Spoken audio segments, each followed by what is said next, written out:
اللهم صل على سيدنا محمد يا رب صل وسلم دائما أبدا على حبيبك.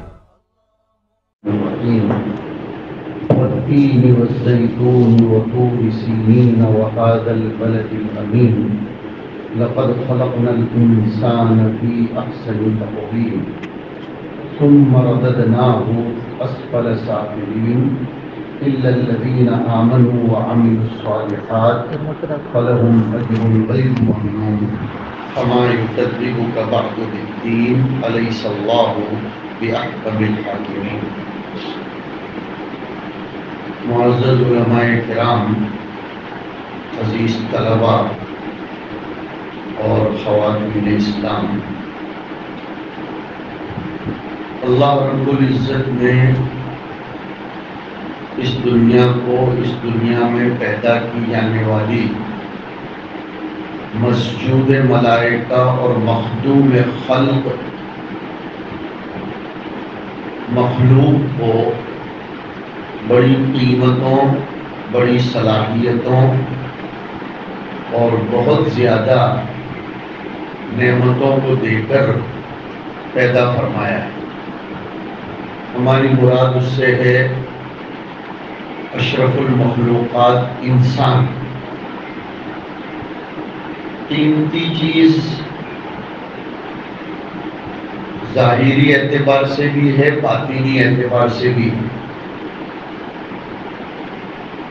اور دونوں نقطۂ نظر کو اللہ پاک نے قسمیہ انداز میں بیان فرمایا ہے۔ احسنی تقویم کے لیے 4 قسمیں کھائیں، والتین والزیتون وطور سینین وہذا البلد الامین۔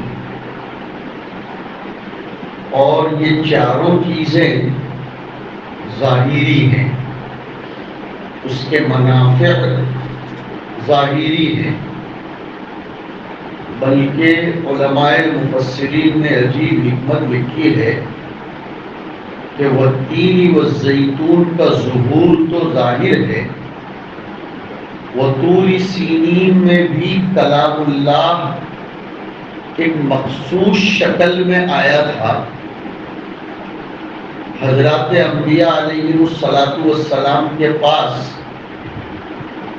جیسے بواسطہ ملک اللہ کا کلام آتا ہے، طور سینین پر اس انداز میں نہیں آیا تھا، بلکہ حضرت موسیٰ علیہ السلام نے اس کو ظاہری طور پر حق تعالی شانہ کے کلام کو سنا تھا۔ اور وہذا البلد الامین، وہاں کا امن یہ بھی ظاہر ہے کہ ومن دخلہ کان آمنا، اس لیے لقد خلقنا الانسان فی احسن تقویم کے مدعا کو بیان کرنے کے لیے قسمیں بھی ظاہری چیزوں کی کھائی گئیں اور قسموں کو ظاہر بھی کیا گیا۔ مقسم بھی کو، قسم میں 2 چیزیں ہوتی ہیں، ایک مقسم بھی اور ایک مقسم علیہ۔ جس چیز کی قسم کھائی جائے اور جس چیز پر قسم کھائی جائے، جس چیز کو ثابت کرنے کے لیے، تو انسان کی شکل و صورت کو خوبصورت، اٹریکٹیو، امپریسیو، افیکٹیو، باروب، باہیبت اور باہیئت اور مخلوقات کے لیے پر چیلنج جو بنایا، اس کے لیے بھی قسمیں کھائی کہ لقد خلقنا الانسان فی احسن تقویم۔ انسان باروب بھی ہے۔ اہل اللہ جتنے بھی گزرے ہیں،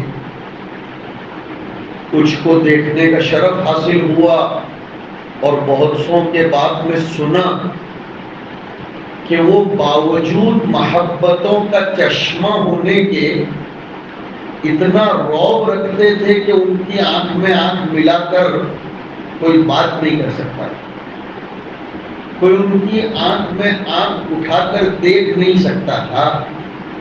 ایک تو ان کے رعب کا اثر تھا، اور علت العلت یہ ہے کہ ان میں رعب اس لیے پایا جاتا تھا کہ تجلی خداوندی کا وہ مرکز اور محل رہتے تھے۔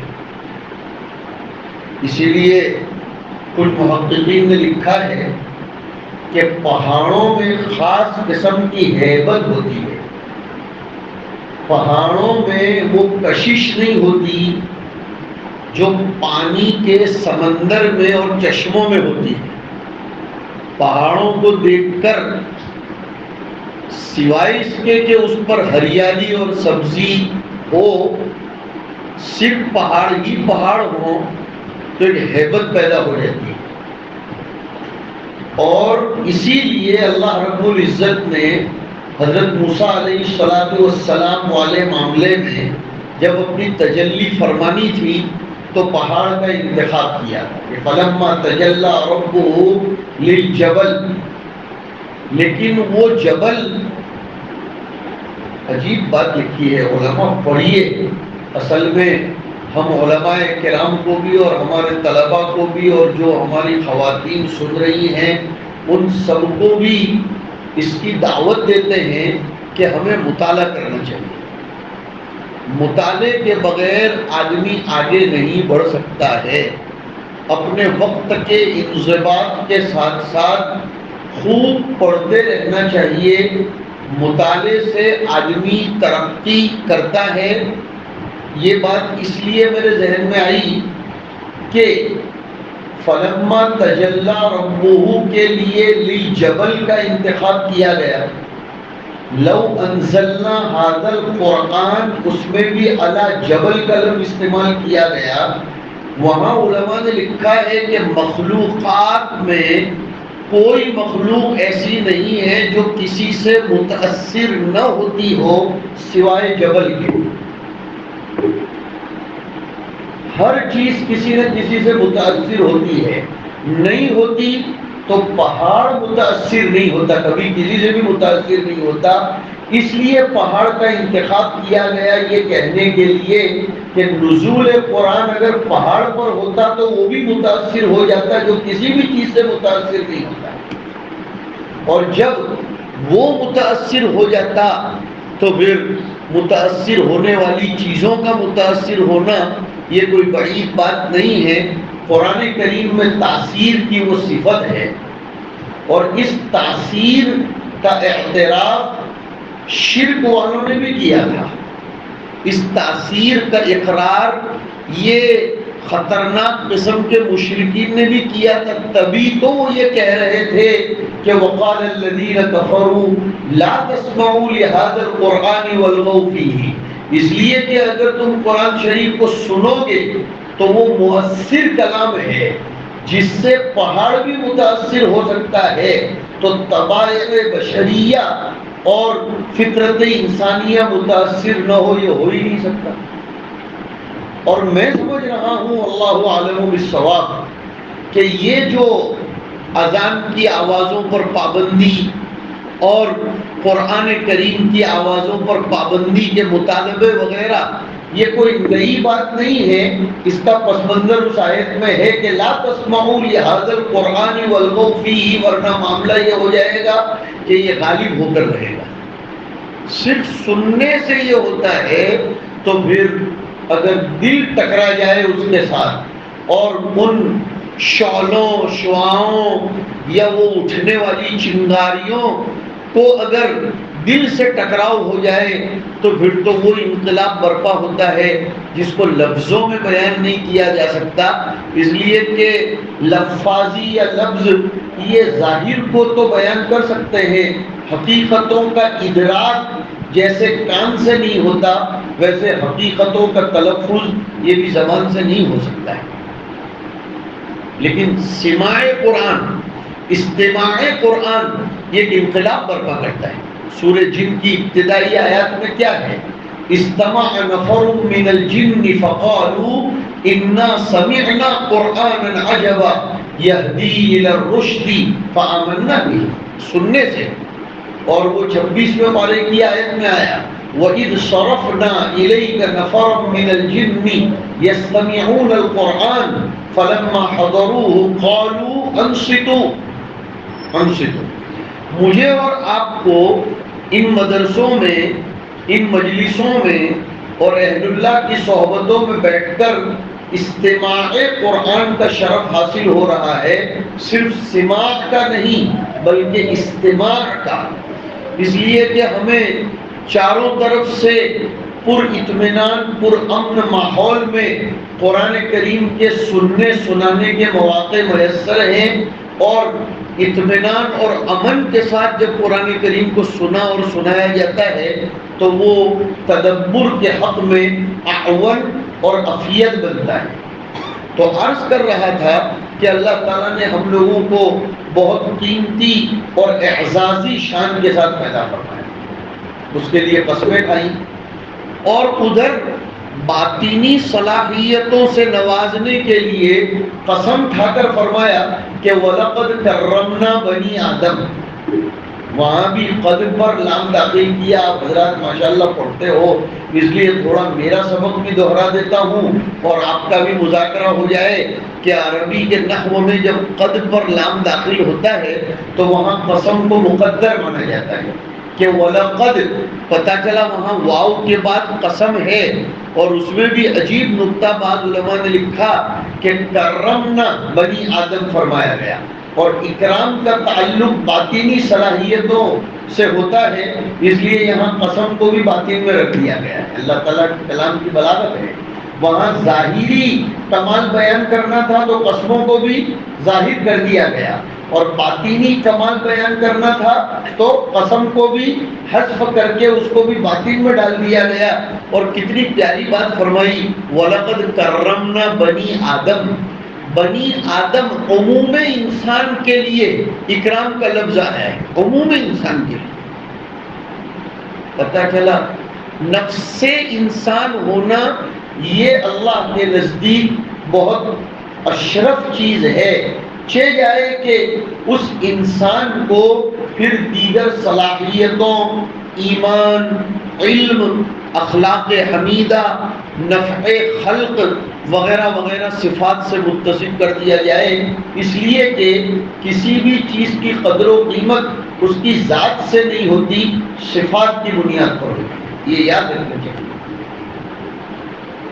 اسی لیے ہمارے بزرگوں سے ہم نے سنا کہ والدین سبب وجود ظاہری ہیں اور اساتذہ سبب صفات ہیں، اور قدر و قیمت صفات کی بنیاد پر پیدا ہوتی ہے.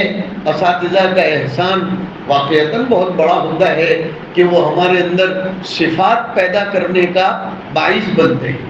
تو ایک طرف تو اللہ تعالی شانہ بیان فرماتے ہیں کہ لقد خلقنا الانسان فی احسن تقویم، لیکن آگے کی آیت غور طلب ہے کہ ثم رددناہ اسفل سافلین. وہاں ثم آیا. میں طلبہ کے پیش نظر کچھ نحو کی بھی تکرار کر رہا ہوں کہ جب پیدا کیا جاتا ہے تو اولین وہلے میں تو خلقنا الانسان فی احسن تقویم، اور وہ احسنی تقویم ہی میں چلتا رہتا ہے. مگر اس کو جب 12-15 سال کا عرصہ بیت جاتا ہے اور وہ سما والا بن جاتا ہے، ایک طویل عرصہ گزرتا ہے، اور اب وہ اختیار کے مراحل میں آتا ہے، اور اختیاری مرحلے میں داخل ہونے کے بعد اگر وہ ادھر ادھر کے اخلاق، ادھر ادھر کے عقائد کو اپناتا ہے تو رددناہ اسفل سافلین، ہم اس کو بہت نیچے گرا. ثم رددناہ، فرددناہ نہیں ہے، اس لیے کہ فا تو تعقیب مع الوصل کے لیے آتا ہے.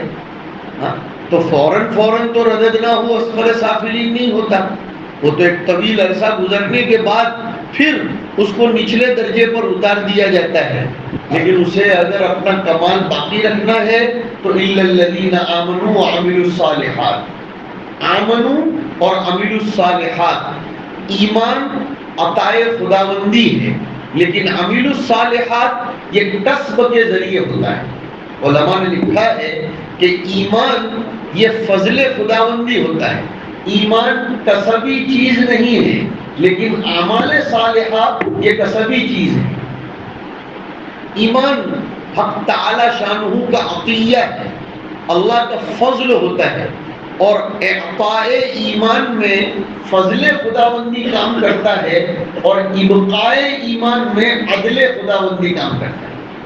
ایمان مل تو جاتا ہے اس کے فضل سے، لیکن وہ باقی نہیں رہتا، اس میں پھر بندے کو اپنی طلب، جستجو، محنت، سعی پیہم، جہد متواصل کرنی پڑتی ہے، تب جا کر اس کو ایمان پر قرار ملتا ہے، اور وہ قرار ملتا ہے عمل الصالحات سے، عمل الصالحات سے۔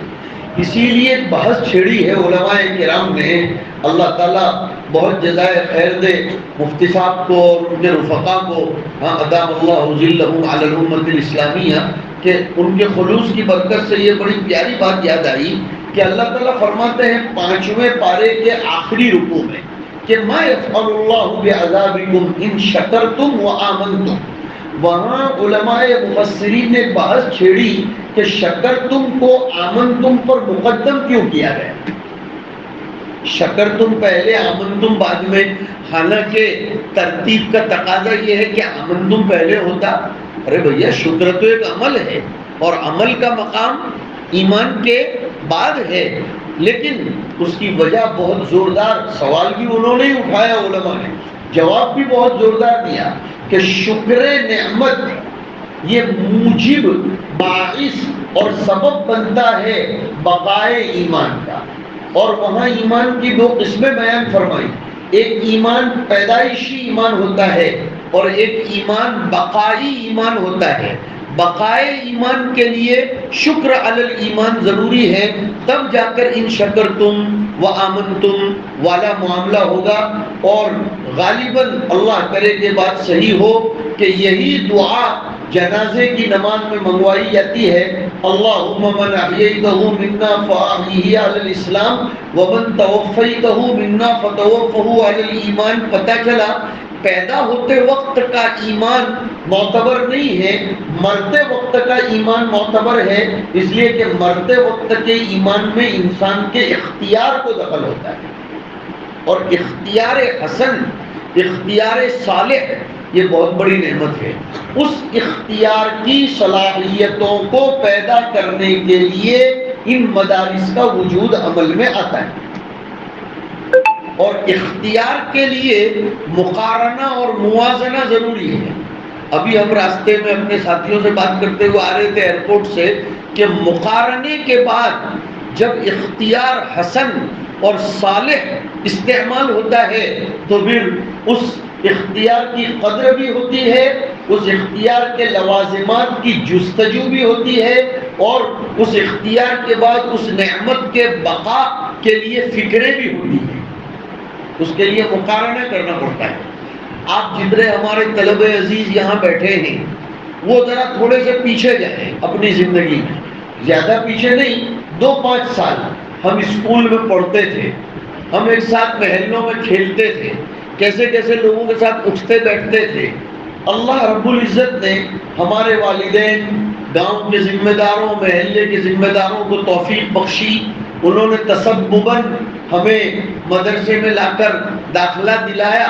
اب ہم مقارنہ کریں کہ ان کی زندگی کیسی گزر رہی ہے، ہماری زندگی کیسی گزر رہی ہے، ہمارے دلوں میں ہمارے والدین کے باب میں کیا جذبات ہیں، امت کے باب میں، علماء کرام سے کہہ رہا ہوں، ہمارے ساتھیوں سے، کہ ہمارے دلوں میں امت کے باب میں کتنی فکر ہے۔ میں تعصب کے ساتھ یہ بات نہیں کر رہا ہوں، معاف کیجیے گا، لیکن یہ بات مبنی پر حقیقت ہے۔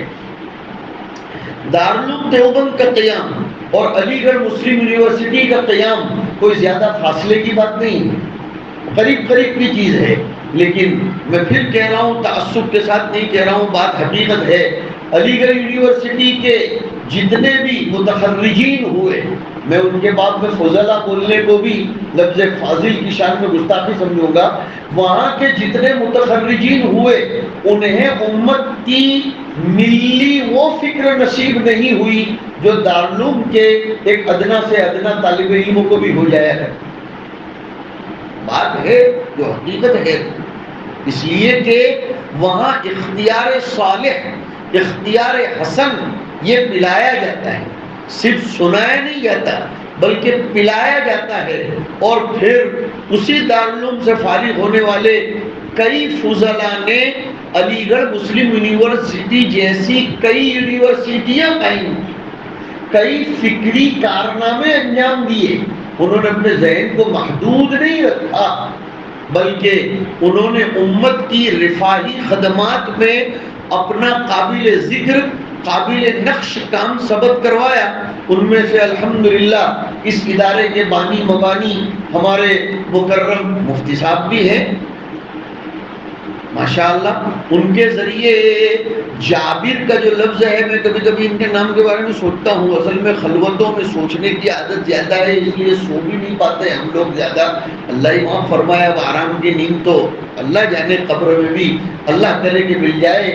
وہ جابر صرف جبر اور زبردستی کے معنی میں نہیں ہے، وہ انجبار سے بھی نکلتا ہے کہ کسی چیز کی جو کوتاہی اور کمی ہو اس کا انجبار کسی کے ذریعے کروا لیا جائے، اسی لیے ڈریسنگ کو جبیرہ بولتے ہیں۔ نور الہدیٰ میں آتا ہے، بہت سالوں پہلے پڑھا تھا، اللہ کرے صحیح و مسائل الجبیرہ کا بیان، تو وہ جو پٹی پٹی باندھی جاتی ہے نا اس کو جبیرہ بولا جاتا ہے۔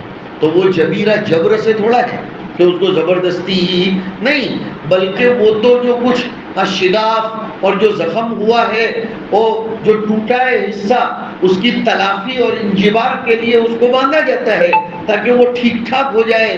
اللہ تعالیٰ کچھ شخصیتوں کے ذریعے وہ کام لیتے ہیں، اور یہ رب تعالیٰ شانہ کا نظام ہے کہ جب ان کے دین کو انہیں چمکانا ہی ہے، اور یہ ان کا فیصلہ ہے۔ هو الذی ارسل رسولہ بالہدی ودین الحق لیظہرہ علی الدین کلہ۔ وہاں بعض عربی کے شراح نے لکھا ہے کہ لیظہرہ، اسی، کتنی اچھی بات ہے۔ دیکھو پڑھو گے نا تو انشاءاللہ بڑی اچھی اچھی باتیں آپ کو جاننے کو ملیں گی اور سنت الہیہ سمجھ میں آئے گی۔ اور سنت الہیہ ایک لفظ خاص میں کہہ رہا ہوں، سنت الہیہ کو سمجھنے کے بعد آدمی کبھی بھی نا امیدی کا شکار نہیں ہوتا۔ یہ اس جملے کے لیے پھر کافی موقع چاہیے کہ سنت الہیہ کو اگر آپ سمجھ لیتے ہیں جس درجے میں بھی ہو تو کبھی بھی آدمی مایوس بھی نہیں ہوتا، تکبر میں بھی مبتلا نہیں ہوتا، وہ مستقل ایک چیز ہے۔ تو اس سنت الہیہ میں ظہور دین ہے، اظہار دین ہے۔ اس لیے بعض شعراء نے لکھا کہ دنیا میں نماز کا آغاز ظہر سے ہوا۔ حضور تو نمازیں لے کر آئے تھے، شب معراج میں تشریف لائے تھے صلی اللہ علیہ وسلم۔ سب سے پہلی نماز جمہور کے قول کے مطابق ظہر کی نماز ہوئی، اختلافی مسئلہ ہے مگر وہ قیل والا معاملہ ہے، اور قالو والا معاملہ ہے ظہر سے۔ اس میں شراح نے لکھا ظہر سے آغاز کرنے میں ظہور دین کی طرف اشارہ کہ یہ دین ظاہر ہو کر رہے گا، یہ دین غالب ہو کر رہے گا۔ لیظہرہ علی الدین کلہ، کلہ میں ہندوستان بھی آ گیا، صرف یہود اور نصارہ نہیں ہے۔ اور اس آیت پر غور کرتے ہیں تو پھر کیا کوئی موٹیویٹ کرے گا ہمیں؟ قرآن کریم کے الفاظ پر غور کرو تو جو موٹیویشن ملتا ہے وہ صرف لفاظی سے نہیں ملتا کہ جس میں رونے رلانے کے لیے بھی پیسے لیے جاتے ہیں، نہیں۔ قرآن کیا کہتا ہے، کیا کہہ رہا ہے؟ دیکھو تو صحیح آپ، یریدون ان یطفئوا نور اللہ بافواہہم، افواہ کے لفظ میں خود بتایا کہ اطفاء نور خداوندی میں کبھی بھی حقائق نہیں ہوتے، اس لیے کہ حقیقت کو حقیقت کے ذریعے کبھی چھپایا نہیں جا سکتا، حقیقت کو چھپانے اور بجھانے کے لیے افواہوں کا استعمال کرنا پڑتا ہے۔ مگر آگے کے لفظوں پر دیکھیے، آگے کا لفظ کتنا ہماری امید کو، یأبی اللہ الا ان یتم نورہ، کہ خدا کا یہ اٹل فیصلہ ہے میری عادت قرآن شریف کا ترجمہ کرنے کی نہیں ہے، خود ترجمے کی گھنٹی میں بھی میں ترجمہ نہیں کرواتا. اب آپ لوگ اس سے اتفاق کریں، اللہ بہتر سمجھے. کیونکہ حضرت مولانا علی میاں صاحب رحمۃ اللہ علیہ سے ہم نے فلاح دارین میں سنا تھا کہ قرآن کریم کا ترجمہ ہو ہی نہیں سکتا ہے، وہ یہ فرماتے تھے. اور حضرت کا ایک مستقل رجحان تھا، وہ فرماتے تھے کہ عربی ادب کو سکھانے کے لیے ترجمہ قرآن سے کبھی بھی مدد مت لو، اس کے لیے ادب کی کتابوں سے مدد لو. قرآن کریم ترجمے کے لیے آیا ہی نہیں ہے تو حضرت ایک لفظ بڑھا دیتے تھے، اس کی ترجمانی تو ہو سکتی ہے، ترجمہ نہیں ہو سکتی، ترجمانی ہو سکتی ہے. تو دیکھیے آپ آگے کے لفظ پر یَأْبَى اللَّهُ إِلَّا أَن يُتِمَّ نُورَهُ. اور دنیا میں دو قسم کے لوگ بستے ہیں، طلبہ انشاءاللہ اس سے فائدہ اٹھائیں گے. دنیا میں دو قسم کے لوگ بستے ہیں، الکافرون المشرکون. تو ایک جگہ پر فرمایا وَلَوْ كَرِهَ الْكَافِرُونَ، اور سورہ صف میں فرمایا وَلَوْ كَرِهَ الْمُشْرِكُونَ. دنیا کی جتنی بھی اقوام اس نور کو بجھانے کی کوشش کریں، خدا کا اٹل فیصلہ ہے یَأْبَى اللَّهُ. اور یأبا اور امتناع دونوں کے درمیان لغوی اعتبار سے فرق بھی ہے. اور یتم نورہ فرمایا ہے، اکمال اور اتمام کے درمیان فرق ہے. الیوم اکملت لکم دینکم واتممت علیکم نعمتی. اکمال میں تکمیل اجزاء ہوتا ہے اور اتمام میں تکمیل غایت ہوتی ہے. بڑی پیاری بات ہے. قرآن کریم کی آیتوں سے جو انسان کا ایمان مضبوط ہوتا ہے. اصل سنانا مقصد یہ ہے، صرف لفاظی اللہ تعالیٰ ہماری حفاظت فرمائے. یتم نورہ، اکمال میں تکمیل اجزاء ہوتی ہے اور اتمام میں تکمیل غایت ہوتی ہے. تو الا ان یکمل نورہ نہیں ہے، الا ان یتم نورہ. اور اس تکمیل غایت کے لیے اللہ تعالیٰ نے یہ مختلف شعبہ جات دین کو فروغ دیا ہے. دعوت و تبلیغ، تزکیہ و خانقاہ، مدارس اور یہ دینی مراکز جتنے بھی ہیں، ان میں سے ماشاءاللہ ہمارا یہ مدرسہ بھی ہے. اور اس مدرسے کی خاصیت یہ ہے کہ غاروں سے ہی تو انقلاب برپا ہوتے ہیں اور غاروں سے ہی تقدیریں بنتی ہیں. بالخصوص ہندوستان کے اس ماحول میں بعین ہی سورہ کہف کے ابتدائی رکوع کو آپ منتقل کر سکتے ہیں. بعین ہی اذ اووا الی الکہف. اب آپ کو دعا کیا کرنی ہے؟ اووا الی الکہف کے بعد ربنا آتنا من لدنک رحمتا وہیئ لنا من امرنا رشدا. اور اووا کون تھے؟ انہم فتیۃ آمنوا بربہم. میں سمجھتا ہوں کیا بلکہ میرا دل اس کی گواہی دیتا ہے کہ مفتی صاحب نے اسی لیے انہم فتیۃ کا انتخاب کیا ہے کہ ان کی محنتوں کا جو میدان ہے وہ فتیۃ پر ہے کہ انہم فتیۃ آمنوا بربہم وزدناہم ہدی. ابھی ایک تازہ سفر فرانس کا کر کے آ رہا ہوں گزشتہ کل، تو وہاں ایک مدرسے میں جانا ہوا. بالکل تازہ عمر اور تازہ دم نوجوان بیٹھے تھے. تو مجھے یہ آیت یاد آئی، میں نے اس آیت کے ساتھ ایک دوسری آیت جوڑی کہ انہم فتیۃ آمنوا بربہم وزدناہم ہدی. اور دوسری جگہ پر فرمایا وقل رب زدنی علما. پتہ چلا علم اور ہدایت کے درمیان جوڑ ہے. ہدایت اس میں ازدیاد ہوتا ہے علم کی برکت سے، لہذا علم کو اس کی حقیقت کے ساتھ دن میں سطور پر محنت کرو پیارے بچوں، اور راتوں میں صدور پر محنت کرو.